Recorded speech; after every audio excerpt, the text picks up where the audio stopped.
공인회계사회가 추천하는 각 분야 전문 공인회계사들이 전해드립니다. 세금 줄여주는 솔루션 코너 절세미남 절세미녀. 오늘 이 시간에는 절세미남과 함께 해보도록 하겠습니다. 박수빈 회계사입니다. 어서 오세요. 안녕하세요. 네, 안녕하십니까. 다운회계사무소 대표 박수빈 회계사입니다. 네. 연말정산 종합소득세 신고와 관련된 궁금증 속 시원하게 풀어드리겠습니다. 네. 박수빈 회계사님과 함께하는 첫 시간인데 먼저 주제 함께 보도록 하죠. 네. 벌써 이 회사로 이직한 지 8개월이 넘었네. 연말정산 환급금 들어왔네. 13월에 보너스다. 맞아요. 근데 이게 뭐지? 직장인인데 무슨 종합소득세 신고요? 잘못 온 거 아니에요? 미남 씨, 연말정산 확실히 한 거 맞아요?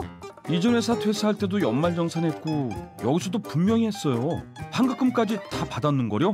에이, 그럼 잘못 발행된 건가 봐요. 어떻게 하지?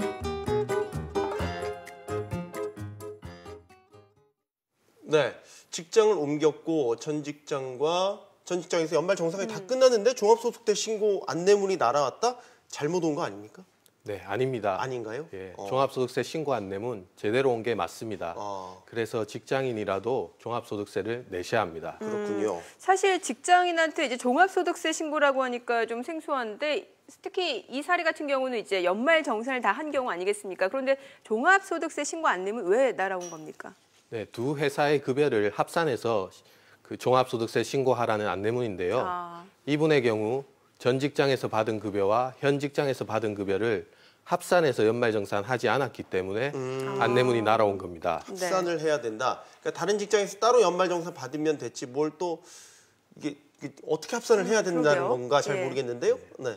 중간에 이직한 경우에도 반드시 이전 직장 급여를 합산해서 연말정산하라는 겁니다. 네. 국세청 자료에 따르면 58만 명이 지난해 연말정산 시에 이전 직장 근로소득을 신고하지 않았다고 하는데요. 예. 그만큼 많은 분들이 본인이 번 소득을 합해서 신고해야 한다는 내용을 모르고 놓치는 경우가 많습니다. 네. 네. 뭐 이전 회사와 또 현재 다니는 회사에서 지금 연말 정산을 하는데 왜 두 회사의 급여를 합산해야 하는 거죠?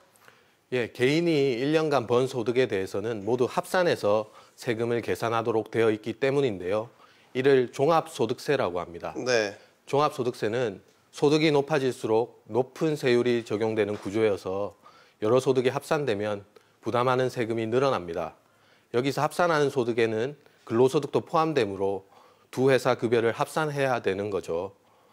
한 회사에서 4천만 원의 연봉을 받은 경우와 두 회사에서 합해서 4천만 원을 번 경우 세금이 달라지면 공평하지 않겠죠. 그럼 이분의 경우에는 이전 직장과 또 현재 직장에서 받은 월급을 이제 합하게 되면 소득이 그만큼 높아지게 되죠. 그럼 부담하게 되는 세금 또한 더 많아질 것 같은데 추가로 얼마나 더 내야 되는 겁니까? 네, 연봉을 4천만 원이라고 가정을 하면 네. 최대 185만 원의 세금을 추가로 부담해야 합니다. 네. 두 직장에서 똑같이 급여를 받았다면 2천만 원으로 연말정산을 할 경우 부양가족이 없더라도 약 13만 원의 세금밖에 나오지 않습니다. 네. 따라서 두 직장에서 총 26만 원의 세금을 부담하는 것이죠.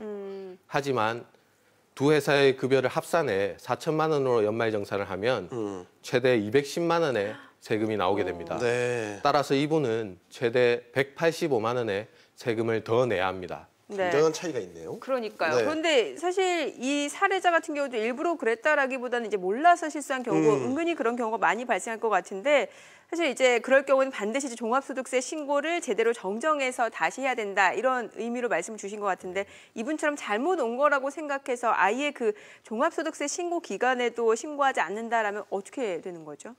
네, 1년 안에 세무서에서 기한 후 신고하라는 안내문이 발송됩니다. 예.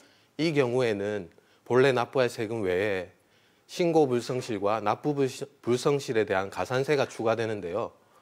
1년만 지나도 본래 납부할 세금 185만 원 외에 미납세액 185만 원의 약 30%인 55만 원의 가산세를 더 내야 합니다. 자칫 내지 않아도 될 세금을 더 낼 수도 그러니까요. 있다라는 얘기인데 이런 실수를 하지 않기 위해서 예를 들어서 회사를 이직한 경우에요. 회사를 이직한 그 해 연말 정산을 한다면 어떤 걸 꼭 놓치지 말고 챙겨야 되는지 이 부분을 짚어주세요. 네.